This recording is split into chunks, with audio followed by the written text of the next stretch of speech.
नमस्कार, आप देख रहे हैं कशिश न्यूज और आपके साथ मैं हूं दीपक शर्मा। तेजस्वी घूम घूम कर जनता का आशीर्वाद मांग खुद से मुरेठा बांध विरोधियों को मात देने का विश्वास बांध रहे, जिसकी असल जोर आजमाइश 3 मार्च को राजधानी में देखने को मिलेगी। जनता का जुटान, सहयोगी दलों के नेताओं के साथ साथ माई बाप समीकरण क्या सत्ता की कुंजी बन सकती है? क्या तेजस्वी नीतीश की भीम संसद और कर्पूरी जयंती कार्यक्रम से बड़ी भीड़ जुटाकर खुद को दूसरों से दमदार दिखाने में कामयाब होंगे? सवाल तो पूछेंगे, पर पहले देखिए चल क्या रहा। यात्रा के साथ आएगी पब्लिक।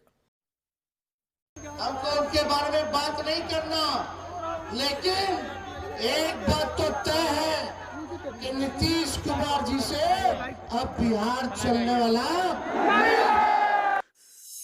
नीतीश पर वार से पक्ष में बनेगा माहौल। छल कपट से हम लोगों के 10 से 15 लोगों को चुनाव हरवा दिया गया और आपको सत्ता से बेदखल करने का काम किया। चुनाव में वोट दिलाएगा माई बाप वाला बयान। लेकिन राजद जो है, लालटेन जो है, माई की पार्टी है, एनवाई की पार्टी है। हम कहना चाहते हैं माई के साथ साथ बाप की भी पार्टी है ये। महारैली का ऐलान, आगे क्या प्लान? इसमें हम लोग उम्मीद करते हैं कि 10 लाख से ज्यादा लोग उस दिन पटना में उपस्थित होंगे। सवाल तो पूछेंगे। चलिए, तो तेजस्वी यादव मुरेठा बांध अब जनता के आशीर्वाद के साथ, इस विश्वास के साथ कि सत्ता की कुंजी उनके हाथ जनता सौंपेगी, और खास तौर पर उनका फोकस फिलहाल लोकसभा चुनाव पर है, जहां 40 सीटों पर दमदार दावेदारी दिख रही है। सवाल तो पूछेंगे, किनसे सवाल पूछेंगे उनसे आपका परिचय करा दे। हमारे साथ कुछ मेहमान मौजूद हैं।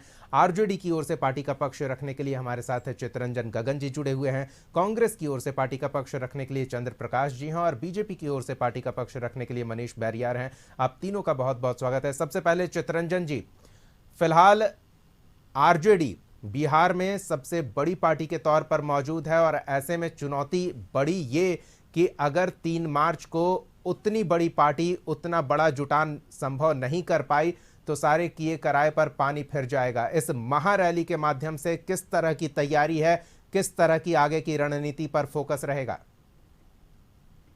देखिए दीपक जी, 3 तारीख को, जो 3 मार्च को जो रैली है, जन विश्वास रैली, इसमें हम लोग का जो अनुमान है 10 लाख से ऊपर लोग पटना पहुंचेंगे, और गांधी मैदान की वह क्षमता नहीं है कि 10 लाख लोग उसमें एकत्रित हो सके। इसलिए पूरा पटना उस दिन पटा रहेगा। बिहार के कोने कोने से जनता आ रही है, और महागठबंधन का जो आह्वान हुआ है, सीधा सवाल है कि जो महागठबंधन सरकार ने जो पिछले 17 महीने में जो उपलब्धि रही है, और आदरणीय नेता तेजस्वी जी ने जो 17 महीने में जो काम करके दिखलाया है, जो वादे उनके द्वारा किए गए थे 2020 में, जब महागठबंधन के दलों ने आदरणीय तेजस्वी जी को अपना नेता माना था, और उस समय 2020 के विधानसभा चुनाव में जो जो वादे हमने किए जी, उप मुख्यमंत्री रहने के बावजूद 17 महीने में एक बड़ी कामयाबी मिली है, और जनता के आशा और आकांक्षा के अनुरूप हम उतरने का काम किए। इसलिए जनता का विश्वास हमें साथ है। हम मानते हैं कि जितना स्मूथली ढंग से यह सरकार काम कर रही थी जी, और उसके बाद सरकार को गिरा दिया गया, शायद इन कामों से जनता से जुड़े सवालों का जवाब भाजपा के पास में नहीं। भाजपा के नेता आदरणीय प्रधानमंत्री नरेंद्र मोदी जी ने जो वादा किया था 2014-2019 में, सारे वादे खोखले साबित हुए, जुमले साबित हुए, और एक वादे को ढकने के लिए दूसरा वादा किया गया। अब उनकी बेचैनी थी कि उन्होंने वादा किया था कि 2 करोड़ नौजवानों को हम नौकरी देंगे प्रतिवर्ष, और स्थिति यह है कि 10 साल में लगभग 40 लाख से ज्यादा लोग नौकरी से मुक्त हो गए, लाखों का नौजवानों का रोजगार छीना गया। और दूसरी तरफ महागठबंधन की जो सरकार बिहार में 17 महीने चली, जी आदरणीय नेता तेजस्वी जी उप मुख्यमंत्री रहने के बावजूद जो वादा उनके द्वारा किया गया था वह हमने पूरा करने का काम किया। ये चाहे एक नौकरी देने बड़ा का मुद्दा है, ये दर्शाने का प्रयास हो रहा है। बिल्कुल मनीष जी आपके पास आ रहे हैं कि तेजस्वी यादव ने जो वादे किए थे, मौका मिला तो उन वादों को पूरा करने की दिशा में काम आगे बढ़ा रहे हैं और बीजेपी अपने वादों को भी पूरा नहीं कर पा रही है। चलिए हम मनीष जी की एक छोटी सी प्रतिक्रिया इस पर ले लेते हैं। मनीष जी। दीपक जी, आपकी बात से बिल्कुल असहमत हूँ। नहीं, वो चितरंजन जी की बात है, मैंने बस सम अप कर दिया। लेकिन ठीक है, आपने सहमत जो किया है जी उस बात से मैं सहमत नहीं हूँ। अगर आप देखें प्रधानमंत्री जी के प्रयास से इतना बड़ा आपदा जो कोविड-19 आया, उसके चलते आप देखिए कि पूरे देश में उन्होंने जो वादा किया था कि हमारे देश में एक भी इंसान, एक भी आदमी भूखा नहीं मरेगा, तो 80 करोड़ लोगों को उन्होंने अन्न पहुंचाया और आज भी वो कर रहे हैं। उन्होंने वादा किया था कि देश का विकास करेंगे। तो आप देखिए भारत पूरे देश में सबसे ज्यादा ग्रो करने वाला देश में से एक है। उन्होंने वादा किया कि जो भी यूथ हैं उनको हम नौकरी देंगे। और देखिए जिनको नौकरी के बारे में समझ है तो एक डायरेक्ट नौकरी होती है और एक इनडायरेक्ट होती है जो स्टार्टअप के थ्रू। तो उन्होंने स्टार्टअप इंडिया किया, उन्होंने मेड इन इंडिया किया, हजारों करोड़ रुपए उन्होंने लगाए जिससे देश में जो युवा हैं वो नौकरी पा सकें और इसके अलावा नौकरी जनरेट कर सकें। तो देखिए ये बात हमारी पार्टी बार बार कह रही है कि अगर भारत को एक विकसित देश बनना है 2047 में और खासकर बिहार को भी आगे बढ़ना है, तो आप ये बताएं कि क्या सिर्फ चंद सरकारी नौकरियों से ये काम चलेगा कि इसके अलावा प्राइवेट इन्वेस्टमेंट भी जरूरी है। तो चितरंजन जी पहले ये बताएं कि उनके नेता बार बार कह रहे हैं कि 17 महीने, तो क्या उन्होंने ये वादा किया था कि मैं अरबपति बन जाऊंगा? तो वो अरबपति कैसे बन गए 17 महीने में? जो हमारे मुख्यमंत्री जी हैं उन्होंने कहा कि उनके जो जितने भी डिपार्टमेंट्स हैं उसमें बहुत गड़बड़ी हुई है। चलिए तो मनीष जी आपने सवाल रख दिया, आप चितरंजन जी जवाब देना चाहते हैं। चितरंजन जी संक्षेप में बताएं कि क्या इन सब चीजों दीपक जी दीपक जी इन्होंने वादा किया था 2 करोड़ नौजवानों को नौकरी प्रति वर्ष देंगे, किसानों की आय दुगना करेंगे, 15-15 लाख सबके खाते में आएगा, ब्लैक मनी स्विस बैंक में जमा है, काला धन उसको मैं वापस लाऊंगा और 15-15 लाख रुपया सबके खाते में जाएंगे। तो जो वादे किए गए थे इसका क्या हुआ? और जो यह कह रहे हैं कि कोरोना और गरीबी, आज गरीबों की संख्या बढ़ गई है, जब से सत्ता में आया है गरीबों की संख्या बढ़ गई है। और जो चंद पूंजीपति थे उनकी संपत्ति में लगातार बढ़ोतरी हुई है। अब उसको कह रहे हैं कि वह विकास है, चंद घरानों के विकास को या देश के विकास का पैमाना मान रहे हैं। और जो है तो कह रहे हैं कि हाँ दूसरे सेक्टर में नौकरी दिया गया। चंद्र प्रकाश जी के पास चलेंगे। बिल्कुल ये दिलचस्प स्थिति है कि सवालों का जवाब सवालों से दिया जा रहा है। मनीष जी आ रहे हैं, चंद्र प्रकाश जी की प्रतिक्रिया एक ले लेते हैं। उनकी बात का जवाब दे दूं। देखिए बिजनेस घराने जरूर बढ़ रहे हैं, बट आप देखिए यहाँ तो एक परिवार बढ़ रहा है। जो परिवार 20 साल 25 साल पहले क्या था वो किसी से छुपा हुआ नहीं है। वो परिवार बिहार की जनता देख रही है कि वो प्राइवेट जेट में घूम रहा है। चलिए आगे इसका जवाब ले लेंगे चितरंजन जी से। पहले चंद्र प्रकाश जी के पास चलते हैं। चंद्र प्रकाश जी, राहुल गांधी बिहार में अपने नया यात्रा कार्यक्रम के तहत पहुंचे थे, तेजस्वी यादव उनके कार्यक्रम में पहुंचे, अपना साथ सार्वजनिक मंच पर दिखाया। अब कांग्रेस के साथ मिलकर महागठबंधन आरजेडी एक बड़ा कार्यक्रम कर रही है। यहां राहुल गांधी का सार्वजनिक मंच पर साथ दिखेगा, पार्टी का कितना सहयोग मिलेगा और यह विश्वास को कितना मजबूत करेगा? देखिए दीपक जी, महागठबंधन ऐसा नहीं है कि नीतीश जी के जाने के बाद से महागठबंधन में कोई बड़ी दरार आ जाएगी, जैसा लोग कह रहे थे टूट जाएगा, बिखर जाएगा। तो ये नीतीश जी ने जो धोखा किया, छल कपट किया लोगों के साथ, बिहार के जनता के साथ जो धोखा किया, वो तो जनता अब उनको जवाब देगी। लेकिन जहाँ तक देखिए आरजेडी, लेफ्ट और कांग्रेस के महागठबंधन का सवाल है, तो वो 3 मार्च को जो महारैली, जन विश्वास रैली जो होना है, वो आपको बता देगा कि बिहार की ताकत, बिहार के लोग, बिहार के गरीब जनता कहाँ है, किसके साथ है और वो नीतीश कुमार जी के बार बार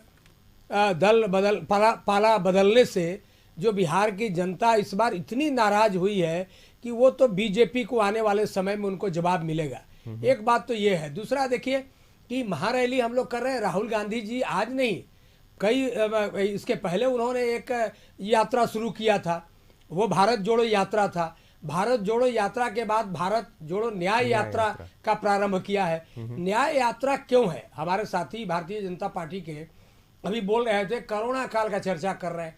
अरे भाई, कोरोना काल का चर्चा क्यों कर रहे हैं? केवल 10 वर्षों का चर्चा करिए, और कोरोना काल का भी चर्चा करिएगा तो कोरोना काल में कितने लघु और जो मध्यम वर्गीय जो व्यापारी थे जिनका उद्यम चलता था, कितने लोग उजड़ गए, कितने लोगों का रोजगार चला गया, नौकरी चली गई, उसकी चर्चा आप नहीं करते हैं। कितने परिवार उजड़ गए, उनको आपने क्या दिया, उसकी चर्चा नहीं करते हैं।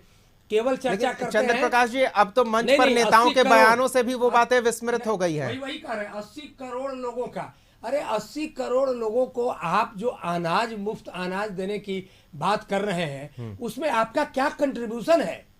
आप वो अनाज दे रहे हैं, क्या मतलब बात आप कर रहे हैं? वो अनाज तो किसानों ने पैदा किया है, और अगर अनाज आप दे रहे हैं लोगों को, तो ये बताइए ना, बाकी महंगाई की सीमा आप बताइए ना, कि एक तरफ से अगर उनको सस्ता आप चावल या गेहूं दे रहे हैं या मुफ्त में अनाज दे रहे हैं, दूसरे तरफ बाजार के दर को अगर देखा जाए, अन्य चीज जो खरीद रहे हैं, तो वो चावल तो आप दे रहे हैं उनको 3 रुपए किलो, लेकिन बाजार में उनकी जो महंगाई की दर बढ़ करके बाकी सामान जो वो ले रहे हैं, उनको समझ में आ रहा है। चलिए, तो ये चुनौतीपूर्ण स्थिति बन रही है। बिल्कुल, ठगने का काम कर रहे हैं।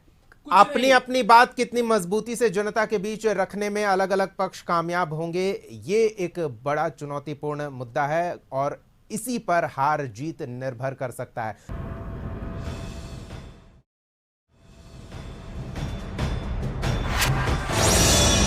मनीष जी के पास चलते हैं। मनीष जी, कई गंभीर आरोप और ये दर्शाने की कोशिश कि बीजेपी अब तक जो डिलीवर करना चाहिए था, जिसका वादा किया गया था, वो डिलीवर करने में नाकाम रही, और विपक्षी खेमा यानी कि महागठबंधन अब उसको लेकर हमलावर है। एक बड़े कार्यक्रम की तैयारी है जनता का विश्वास हासिल करने के लिए। क्या लगता है इन बातों के साथ वो विश्वास हासिल कर पाएंगे?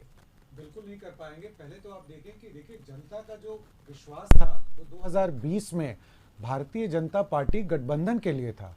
तो और जितनी भी नीतियां बनी है, और ये जो नौकरी की बात कर रहे हैं, इसकी सारे जो सब कुछ सृजन था, वो भारतीय जनता पार्टी और एनडीए के पक्ष में उस तरह से नीतियां बनाई गई थी, और बीच में जब भाजपा नहीं थी, उन्हीं नीतियों पे काम चला है। तो ये जो क्लेम कर रहे हैं कि 17 महीने में हमने जो काम किया है, वो पूरे की पूरी जो काम है वो एनडीए की जो नीतियां बनी थी उसी पर चल रहा है। अगर इनको सही मामले में दिखाना था कि काम किए, तो इन्होंने 20 साल जो काम किया, उस समय जो 18 साल वो बिहार की जनता से छुपा हुआ नहीं है। तो देखिए, राजद ऐसी पार्टी जिन्होंने बिहार का पूरा बंटाधार कर दिया, लॉ एंड ऑर्डर की क्या स्थिति थी सबको पता है। तो अब देखिए, इस तरह की जो बातें करते हैं, और भारतीय जनता पार्टी जब 10 साल पहले केंद्र में आई थी, उस समय अगर आप देखें तो भारत जो है वो 10वें स्थान पर था। आज भारत जो है वो 3रे स्थान पे आर्थिक नीतियों में। तो जिसको आर्थिक नीतियों की समझ है, सबका साथ और सबका विकास हो रहा है, लेकिन इनको दिखाई नहीं पड़ता। इनको दिखाई नहीं पड़ता क्योंकि इनको अपने जो चरम सीमा का, जिसको आप बोलते हैं भ्रष्टाचार, उसके आगे इनको कुछ दिखाई नहीं पड़ता है। तो अभी जो है इनको कोई समय नहीं मिल रहा है, तो ये पूरे के पूरे तिलमिलाए हुए हैं। इसी वजह से ये सारी चीजें चल रही हैं। भारतीय जनता पार्टी ने, आप किसी भी राज्य में देख लिए, देश के लिए भी और बिहार के लिए भी पूरे निष्ठा के साथ काम किया है। और जब जब भारतीय जनता पार्टी की सरकार रही है, सबसे बड़ा जो हमारा मुद्दा रहा है वो लॉ एंड ऑर्डर।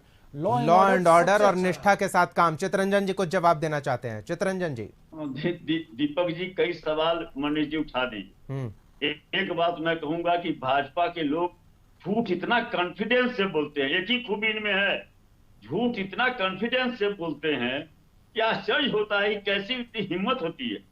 भूल गए यही लोग जैसे 2014 में कहा करते थे कि सोनिया गांधी का पैसा स्विस बैंक में जमा है।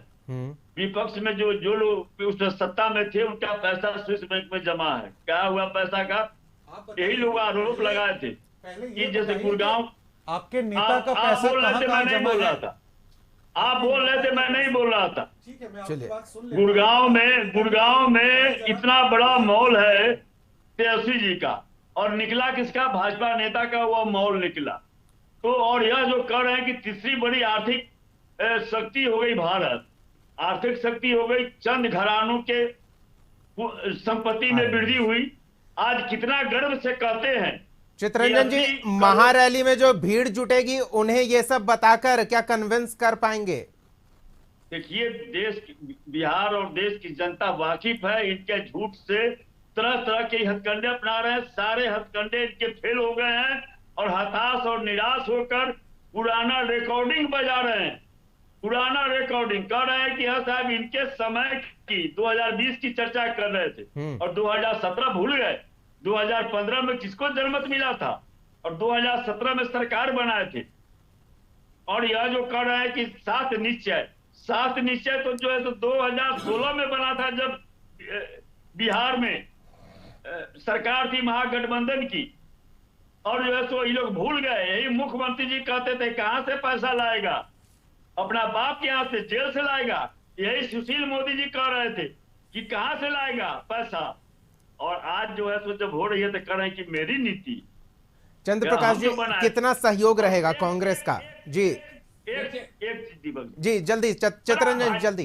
एक जी। बड़ा गर्व के साथ भाजपा के लोग कहते हैं शर्म आनी चाहिए, 10 साल से आप हैं और 80 करोड़ जनता को आप मुफ्त में अनाज दे रहे हैं। मतलब कि सरकार के कृपा पर वह जिंदा है। आप उसमें कमी नहीं कर सके, आप उसको इस लायक नहीं बना सके। ये मुद्दा हमला करने का बार बार विपक्ष द्वारा उठाया जा रहा है। मनीष जी आते हैं आपके पास, हम ये नोट करके रखते हैं। उन्हें जानकारी नहीं है 25 करोड़ जनता को इस सरकार ने गरीबी रेखा से ऊपर किया है। जिस पार्टी ने पूरे बिहार का बंटा धार कर दिया, उसे तो कोई हक ही नहीं है इस तरह की बात करने का। जब उनके पास मौका था तो 20 साल में उन्होंने कुछ नहीं किया। पूरे देश से इंडस्ट्री का पलायन हो गया, पूरे बिहार से इंडस्ट्री का पलायन हो गया। कोई यहाँ पे किसी से छुपा हुआ नहीं है कि इंडस्ट्री यहाँ आना नहीं चाहती थी। चलिए मनीष जी, चला नहीं पाए। मनीष जी, चितरंजन जी, एक मिनट है। चंद्र प्रकाश जी की बारी है, फिर वो हम पर आरोप लगाएंगे कि मुझे पर्याप्त समय नहीं मिला अपनी बात रखने का। चंद्र प्रकाश जी, क्या भविष्य का रास्ता, ये जो बड़ा जुटान होने वाला है, इससे पहले जो कुछ हुआ उसके होते हुए जाएगा या फिर कुछ नया भी विकल्प है? दीपक जी, बात आप बिल्कुल समझ लीजिए। देखिए, ऐसा नहीं है। देखिए, बहुत दिनों तक कोई भी आदमी जनता को गुमराह नहीं कर सकता है। देखिए, ये जुटान हो रहा है, ये तो एक प्रक्रिया है अपने गठबंधन को और मजबूत करने का, लोगों को साथ में जोड़ने का। लेकिन जो गांव में जो रहने वाले गरीब गुरबा लोग हैं उनका, या पूरे देश में भी जो पार्लियामेंट के चुनाव है, देखिए भाजपा के पास है क्या? ये कितना भी बोल रहे हैं, 80 करोड़ तो बोल ही रहे हैं। अब कहाँ 25 करोड़ ले गए गरीबी रेखा से बाहर, उस पर हम सवाल अभी नहीं करेंगे क्योंकि समय कम है। लेकिन एक बात जान लीजिए, इनके पास केवल ये राष्ट्रवाद का और संप्रदायवाद को किस तरह से ये जहर के रूप में लोगों के सामने प्रस्तुत कर रहे हैं। हिंदू मुसलमान का नारा देके, भेद पैदा करके, मंदिर के नाम पर लोगों का शोषण करके, और एक भावनात्मक जो शोषण है ना, इस देश में भाजपा केवल कर रही है। कोई काम नहीं, रोजगार नहीं, महंगाई का देख लीजिए, कोई काम नहीं, विकास की बात कर रहे हैं। और स्वाभाविक रूप से कोई बात होती है उसका भी ये श्रेय लेना चाहते हैं। इसलिए जन भावनाओं का केवल दोहन कर रही है पार्टी, शोषण कर रहे हैं और हिंदू और मुस्लिम का ये नारा दे करके, विभाजन करके देश में हिंदू सेंटिमेंट को उभारते हैं। चलिए जवाब सुन लेते हैं चंद्र प्रकाश जी और चुनाव में जीतने का काम। मनीष जी, देखिए, हमारी पार्टी ने पहली बार राष्ट्रवाद को आगे बढ़ाया और ये तो गर्व की बात है कि हम बिहारी और पूरे जो हमारे देश के लोग हैं, भारत की संस्कृति और भारत राष्ट्र अगर उभर के आ रहा है तो आप ये बात, मेरी बात खत्म कर लीजिए। मेरी बात दीपक जी सुन लेते हैं, पूरी बात सुन लेते हैं। मनीष जी, उसमें मैं जोड़ देता हूं, इनका आरोप है कि आप राष्ट्रवाद बोल रहे हैं, ये संप्रदायवाद का आरोप लगा रहे हैं। देखिए, सबसे पहले मैं ये बताऊं कि ये जो माइक कॉम्बिनेशन की बात करते हैं और ये सपोर्ट करते हैं, वो क्या है? वो तो जातिवाद ही है ना। वहां पर जातिवाद भी है, संप्रदायवाद भी है, वो भी संप्रदायवाद। सुन लेते हैं चंद्र प्रकाश जी। इससे बड़ी विडंबना और क्या हो सकती है कि जो पार्टी खुलेआम संप्रदायवाद और उसके साथ जातिवाद कर रहा हो, वो हमें लेक्चर दे रहा हो कि ये किस बात की बात कर रहा है। हम नहीं बोल रहे हैं। देखिए इसमें बहुत हिपोक्रेसी है, देश का एक पूरी की पूरी हिपोक्रेसी है कि भाजपा इनको इसीलिए हर बार जो तो वो तो मनीष जी भी आरोप लगा रहे हैं ना आप पे, वही आरोप तो उनका है। भारत की जनता इनको मुंह तोड़ जवाब दे रही है। पिछली बार इन्होंने 40-45 में सिमट गए, आपको मिलेगी 40-45 में सिमट गए थे। इस बार हमें नहीं पता कि हो सकता है कि 25 और 30 भी आगे ले जा रहे हैं। ये तो बहुत गर्व की बात है। सीधा आरोप आरजेडी पर लगाए तो चलते चलते चितरंजन जी संक्षेप में हम चाहेंगे आप अपनी बात रखें। माई और बाप का जो ये समीकरण है, जातिवाद का आरोप आरजेडी पर, अपनी बात संक्षेप में चितरंजन जी। दीपक जी, जितना भ्रष्टाचारी देश के हैं सभी चले गए भाजपा में। काला धन सुप्रीम कोर्ट कह रहा है, मैं नहीं कह रहा हूं, सुप्रीम कोर्ट कह रहा है चुनावी बॉन्ड के नाम पर जितना काला धन था सब चला गया भाजपा के खाते में। चितरंजन जी अभी हमारे पास समय कम है, हम चाहेंगे मनीष जी ने जो आरोप लगाया जातिवाद का और माई और बाप समीकरण का, उसका जवाब चाहेंगे आपसे। निश्चित रूप से राष्ट्रीय जनता दल और महागठबंधन के साथ माई भी है और बाप भी है, और इसीलिए भाजपा जो है वह बौखलाई हुई है। भाजपा का कलई खुल चुका है। महागठबंधन A-Z की पार्टी है। सभी वर्ग, सभी समुदाय, सभी भाषा के मानने वाले, सभी क्षेत्र में रहने वाले हर हिंदुस्तानी है। चलिए हिंदुस्तान जिंदाबाद, नकली राष्ट्रवाद मुर्दाबाद। चलिए नकली असली का फर्क तो जनता कर लेगी। चितरंजन जी इनके नेता के पास एकदम, अगर बस 20 सेकंड में कुछ जी। दीपक जी, इनके पास सिर्फ माई और बाप हैं, उसी के लिए जीते हैं, उसी के लिए मरते हैं। दोनों मुख्यमंत्री थे, वही लोग अमीर बन रहे हैं। चलिए तो आरोप प्रत्यारोप का दौर यूं ही चलता रहेगा, फिलहाल वक्त का अभाव है। इधर भी हम दो हमारे दो, मोदी जी, शाह जी, अडानी जी, अंबानी जी। चलिए ये आरोपों का दौर चलता रहेगा। जनता असली नकली में फर्क और डिलीवर और वादा करने का जो रफ्तार है उसे देखकर भांप कर समझेगी। लेकिन सबसे बड़ा जुटान जो 3 तारीख को होने वाला है, महागठबंधन की ओर से जिस तरह का दावा किया जा रहा है ऐतिहासिक रैली का, वो रैली क्या आगे की राजनीति बिहार की उसे दशा और दिशा देने वाली हो सकती है, इस पर हमारी नजर बनी रहेगी, जनता की भी नजर बनी रहेगी। बहुत बहुत धन्यवाद चितरंजन गंगन जी, मनीष बरियार जी और चंद्र प्रकाश जी इस चर्चा में शामिल होने के लिए। तो अगले एपिसोड में एक और सवाल के साथ हम फिर मौजूद रहेंगे। तब तक के लिए देखते रहिए कशिश न्यूज।